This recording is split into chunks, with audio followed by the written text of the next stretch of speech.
I feel like there's, I don't know, a million people out there, 1.5 million people out there. Well, just kidding.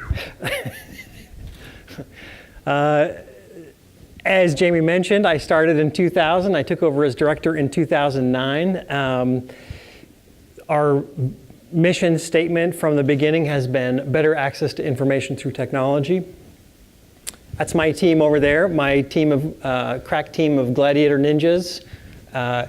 We provide web hosting, software development services, and most recently, mobile development. You may recognize the UVAHealth.com picture over here on the left. We host that site, or Knowledge Link and Clinician Portal. Those are services we provide. So let's talk about how you search. Imagine you started at Coke and you've been through orientation and your boss tells you, I want you to take these Cokes in 6-packs and put them in cases. And be sure to do it right, and then your boss leaves. How are you going to figure out how to do that? Anybody?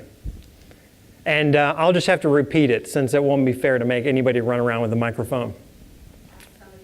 Ask somebody else. Cindy, excellent. Anybody else? What else do you do?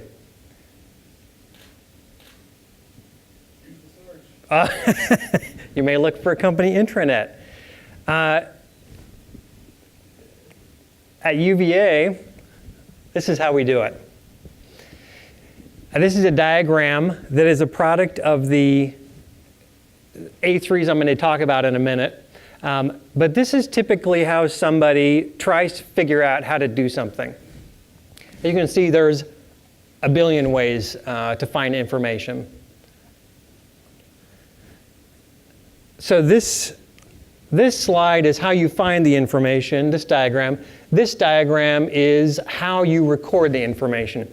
So let's say you're in a department and you think, I'm going to write this down. Now that I've figured out how to do something, there's no reason everybody should have to come behind me and look it up the same way. And this is the way you might do that. There's tons and tons of tools out there that are easy to use. You'll probably use something you've seen before or that you're familiar or comfortable with. You might get a departmental intranet site. You might put it on the O drive.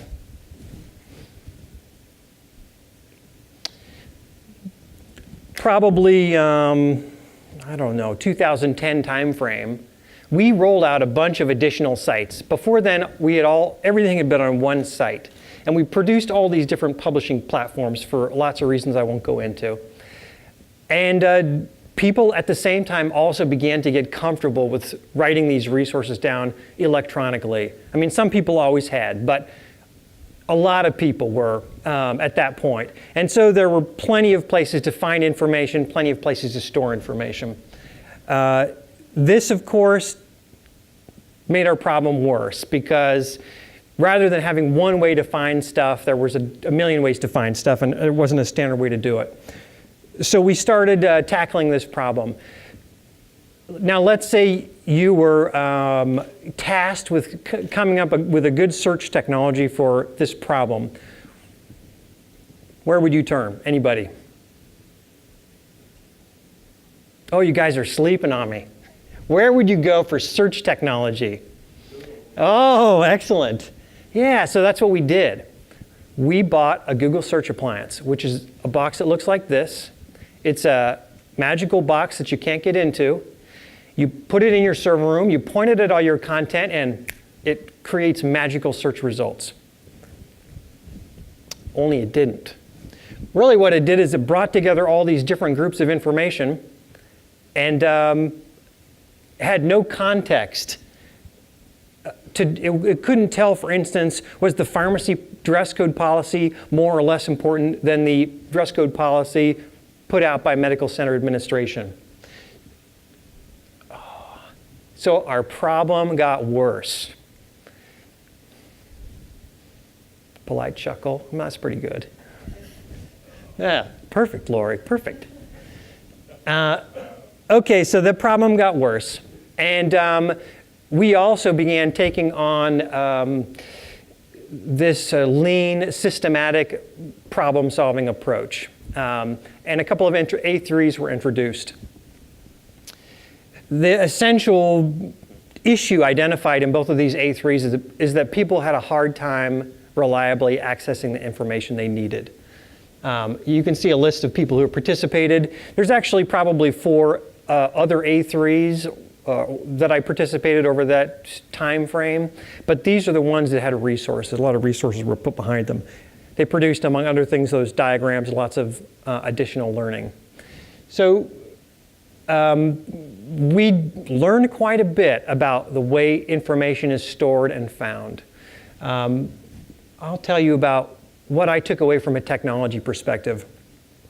I'll say the A3s were correctly identifying the problems with the system. They weren't necessarily focused on the technology, but of course, technology played a key role.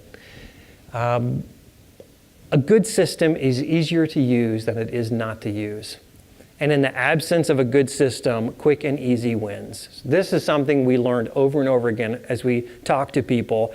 There's actually been an online policy repository for more than a decade. But people didn't know how to put anything into it, and they didn't always know how to find it.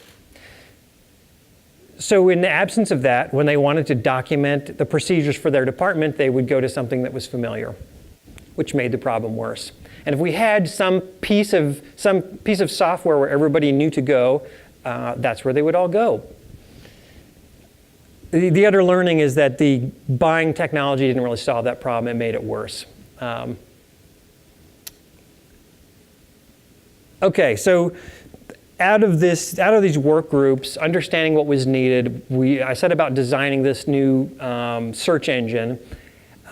We knew that it had to be transparent. We needed to not only understand how the levers were pulled, but we needed to make it something that the end user who was creating the documentation, they could understand how content was scored. So they could control what the search results would be. Let's see. It needed a few customized for UVA things. If you look on the right, for instance, that's a good example. We learned that nurses were really good at remembering document numbers. They knew that the whatever form was 139, and so they would go to the search engine and type in 139. So we knew that we needed to make a property for every document that included a number and make that a highly weighted piece of information. And we also knew that it needed some modern features that people were used to. For instance, if you were to search for donkey, you would expect to get donkeys, not an exact match. We'd have to do approximate matches. Yeah. So in addition to the search engine technology, that's one piece of it, the piece that gives you the search results. We learned that the search engine needed context. So we needed to be able to tell the search engine what each document, what its relative importance was. And you can see on the right side there the different document types that we created. We needed document types that matched what was currently being used. And thank you, Deb, for providing this list. And we needed to get the organization to agree which ones were most important. So you can see different document types and different weights there. And the other piece that is in process is we need the organization to determine who gets to create which types of documents and who gets to approve which types of documents. So if we create this tool, which we've done, and we make it so that the policy always comes up first, and people understand that, then pretty soon it's going to be a document repository full of only policies. So we need some kind of guidance for people. We need to set their expectations on how to correctly document these resources. We learned that we need to reduce the different experiences people have with search. It makes perfect sense from a technology standpoint why all these different systems that have a set of information would provide a search resource, and each search resource would be specific to that. But it makes no sense if you're trying to help somebody, and depending upon where you go, you get a different search result. So we are changing all of these built-in search tools to use this central resource. You can see over here on Knowledge Link, there's a box up in the top right, which is a text search of the intranet sites. And then over here on the right, ooh, I'm going to use the laser. I mean, I always want to use the laser, and I feel like maybe I'm a grown-up and I shouldn't, but they're cool. So this box will let you search just the resources, not the text search, just the things in Clinician Portal. But the end result is Knowledge Link has 2 search boxes, which provides different results, and it's not clear to people which one to use. So what we are cooking up is one search box on Knowledge Link. That uses the same search that will be available on every other site. Any place you find a search box for internal resources, it will use the same data set and most likely the same weighting. Oh, it's a little bit choppy. It's beautiful. Take my word for it. Lori did most of that work. Maybe all of it.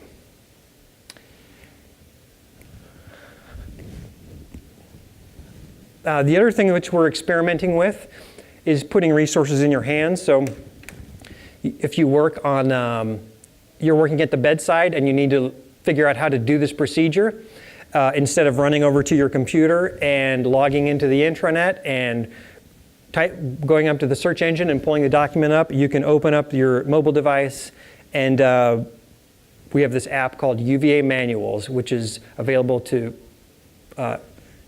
people who are internal and their phones are managed by IT. This will allow you to subscribe to a document that's in the policy repository, and it will download a copy of that, and then every time you open it, it will check to see if it's been updated. So it will keep it up to date on your phone. This is in beta. I'll say our most important things are getting the search boxes changed over, and then Knowledge Link. That's where we are currently. I'm going to go over timeline in a second. But you're still welcome to take a look at this app right now if you want to. If you have a managed phone, you will have these 2 icons on. Sweet. These 2 icons. This green icon lets you access apps that only that are on our internal store. There's only one currently. It's UVA Manuals. If you add that to your phone, the iOS one is available now. Android is not quite ready, but it's in beta. It's not supported. We're welcome to look at it. It's going to potentially. We expect to be finishing it once the search boxes are in place, all in place. Just heads up. Okay, so let's talk about that schedule. Oh, perfect. We added document types to the resource repository in August. The search engine for the doc site went live in September. And remember I mentioned there's 2 pieces to this. There's the search engine, which understands our contexts, and then you have to have the documents structured in such a way that the search engine can understand it. So some of that work is begun by people who are working on their resources constantly, but a lot of other documents need to be turned over and put into these new formats. The enforced creation process references these sort of guidelines for creating documentation. That's an ongoing thing which I'm going to support. It's really not an IT piece of it, but it's essential. And then the mobile app is in beta. Let's see. So the next piece is the search box. Patient education should be going out today. Then remember we did I can show you if there's time, but the doc site has got a search box that's been replaced. The patient education site has got a search tool which is being replaced that will use the main search engine. Internet and intranet we're currently working on switching those out.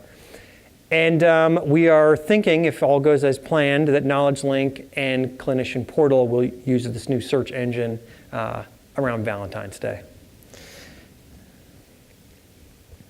Finally, once we have these search boxes in place and the search engine is being used everywhere, we still aren't going to get our results as designed until all the content has been structured. Once we have a large body of our content into structure, then we can test and adjust the search algorithm. And then, of course, we're going to come back and hit the mobile app and make sure that works as expected. And that's it. Any questions? You managed to stay awake, I think, almost everybody. Ian. What is the underlying search architecture? Is it like a Lucene or? Solar based on Lucene, yeah. Solar based on Lucene. Yeah. And that's like one core for multiple different sites. So you're unifying kind of the search experience across many different sites. Is that? Yes. Ideally, everything is in the right spot. Your intranet only has things that you're sharing with your internal team or you need to share with other departments. And any of your documented resources go into the documented resources tool. But we know that that's not currently the case. And given the prodigious number of projects everybody's doing, we don't expect that we'll say, in March, everybody's going to move all their documentation from their intranet site to their policies and it's going to magically happen. So we need to have one search answer. Also, the slide where I mentioned reducing the variability in your search responses, the only way we do that is with one search index. Right. Yeah. Cool. Thanks. Hey, I was asking, do you include SharePoint? Because I know Be Safe is one of those things that ends up being a little bit outside our current search.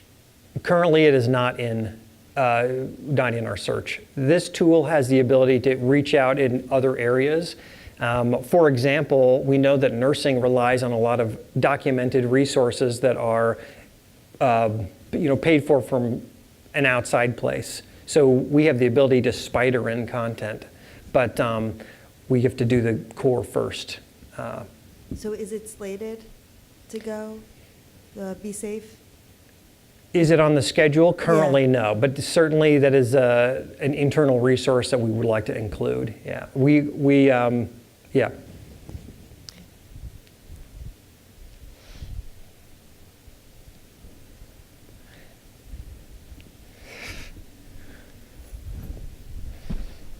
You said one of the key components was ensuring that users or however documents are managed are uniformly, tagged or whatever, so that the search engine can effectively find them. Yeah. What's the plan for communicating that? The uniform type and who the content managers, are they going to be responsible for putting it in that type so the search will be more effective across the whole enterprise? It's a very important question. There's sort of two schools of thought about that, but let me answer you this with the simple answer. First, we've written down what the search engine reads and how it weights everything. And that's documented in the Web Center section of the documentation tool. So anybody today could go and see how to weight their documents to control their search results. So we make that available. If you choose not to use that, your document gets minimum scored. So if it's not important, you don't have to pay attention to that stuff. And at the same time, if it is important to you, Deb sent me some cases earlier where, for instance, there's a focus on heparin and blood-related subjects, and you want to be able to control what comes first, then it's all documented. We of course have weekly things where people can come and learn stuff. I think there is some conversation as part of the whole organizational design for the way documentation is done that to use this tool you need to understand some of those basics. We haven't done that before. It's come and serve yourself and do as much as you like.